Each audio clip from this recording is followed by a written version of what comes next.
Now that Donald Trump and Mitch McConnell are openly feuding, people like Lindsey Graham are concerned that mommy and daddy are fighting. And he shared those concerns during a recent interview on Fox News. Let's hear what he has to say.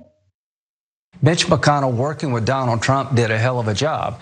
They're now at each other's throat. I'm more worried about 2022 than I've ever been. I don't want to eat our own. President Trump is the most consequential Republican in the party. If Mitch McConnell doesn't understand that, he's missing a lot. But my beef is not with Mitch McConnell because he has the same policy views I do. My beef is that we need to knock this off. Kevin McCarthy is the leader of the House Republicans. He's taken a different approach to President Trump. I would advise Senator McConnell to do that, as to President Trump. In that poll, you own the Republican Party, my friend, but 55% of the people wanted you impeached and removed. You are the hope of the future of conservatism, President Trump, but we got to make some changes to get back to White House in 2024 and have a Republican majority in the Senate and the House in 2022. I believe the Democrats are doing all they can to help us. We just need to help ourselves. If you can get past how pathetic Senator Lindsey Graham is and how watching him grovel like that on cable news is incredibly uncomfortable, the underlying message here is actually correct, because recently Politico and Morning Consult did a poll and they found that 54%, meaning the majority of Republican voters, said that they would vote for Trump in 2024. And that's up from 42% in January in the immediate aftermath of the riot. So after the Senate impeachment trial, after all of that evidence that was presented by the impeachment managers, all it did was increase the support for Donald Trump among Republican voters. The only other Republican, by the way, who received double-digit support in this poll was former President Mike Pence, Vice President Mike Pence, who got a whopping 12% of Republican voters saying that they would vote for him. And I don't even think 12% actually mean it. I think they're naming the ones they can think of. And I don't think, first of all, I'm not that bothered by the fact that his numbers are going up, because the point of impeachment wasn't to get his base to turn on him. It was to solidify in other people's minds what he actually was and make sure that that's what history reminds it as, and ideally to get some consequences, but that was never gonna happen. And why wouldn't his numbers go up? What new Republicans are there? What Republicans have assumed a sort of higher profile since then? There's really not, I mean, there's probably less Republicans in the news thanks to Biden winning than before. Like, you're not really seeing Pompeo. Josh Hawley's been hiding in a hobbit hole for the past 8 weeks or so. Like, I don't see why his numbers wouldn't go up. With what Lindsey Graham said, I get that. I talked about this in the TDR pre-show today.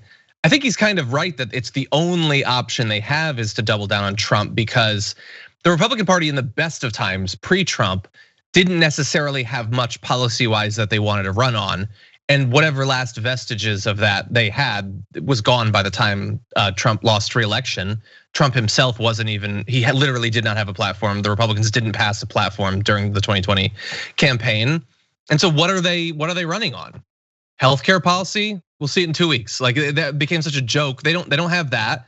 There's the wall and some vague reference to infrastructure. Like, there's no policy they're gonna run national campaigns on, or a national set of congressional campaigns on. They just really have to hope that they can get the Trump fans to come out, because they don't have the policy and they don't have any other personality that they're gonna run on.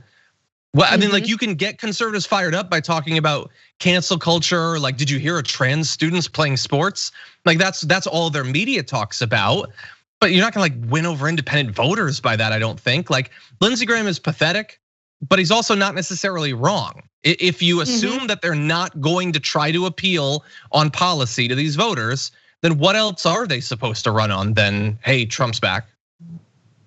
Well, also Lindsey Graham is probably sitting back and reading tea leaves, because one of the least popular Republican lawmakers right now is Mitt Romney. And there's this whole notion about Trump supporters feeling the way they do as a result of their socioeconomic situation, because of economic anxiety.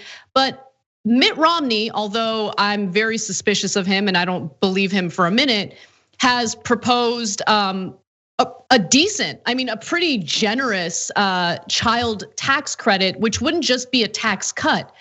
People with children would literally receive money deposited in their bank accounts per child every month if Romney's plan passed. Now, there are all sorts of issues with Romney's plan. We talked about that in great detail on the show. I highly recommend you go back and watch that on our YouTube channel. But it doesn't matter. I mean, it speaks to the issues that we've been told that Trump supporters allegedly care about. Mitt Romney also just proposed his version of increasing the federal minimum wage. They're not interested. It seems like they're not really, and I'm specifically talking about Republican voters who are supportive of Trump. They're not swayed by economic policies that could really potentially better their lives. They have genuinely become voters who are just loyal to Trump and what he represents. And to be quite honest with you, he certainly didn't represent economic stability for them. He represented massive tax cuts for the wealthy. That's what he did. That is the only thing that he really accomplished while he was in Congress. I mean, in office. I think that they could, in theory, but I think that there has been this spell cast on them by originally right-wing media and now right-wing politicians who are basically indistinguishable from right-wing media. They act exactly the same on social media. They appear on the same shows, and they hope that when they lose office, they'll get a show on Fox Nation. So it's pretty much the same thing, which is like you tell them that the government will never be able to help you. Those damn libs they're just doing all these benefits to help black and brown people or whatever. But they are hurting economically. They've got student loan debt and they've got medical bankruptcies and things like that. But they've been convinced that the true problem is Section 230 or cancel culture or whatever. And they get so caught up in that, and it's laying on a foundation of a predisposition towards homophobia, racism, Islamophobia, misogyny, all of that. So they're ready to turn their attention to the people that they hate. That's totally true. But I think in theory, like if Tucker Carlson, like if he was an actual populist or whatever, rather than the fake thing that right-wing populism is, which is I say economic elites and then I talk about lesbian panda bears or whatever. I think he could get them to focus on these things, and they could even come up with some right-wing version of a plan to fix income inequality or medical debt or the health insurance crisis or the opioid crisis or whatever. They just don't care to, because they're doing well enough electorally. They lost, but they've still got a bunch of senators and stuff like that. They've got the judges to protect them. And fundamentally, Republican politicians and Republican media share the fact that those problems are ones that might work, like to get new voters, but they don't themselves consider those to be problems. They don't care about that. They're not feeling any of that. And government action to solve those problems would cost money that might demand tax raises that would actually affect them. So they don't really have an electoral or an immediate financial or ideological reason to treat any of these crises with the serious concern that would seem a party would have to be nationally competitive. Thanks for watching The Young Turks, really appreciate it. Another way to show support is through YouTube memberships.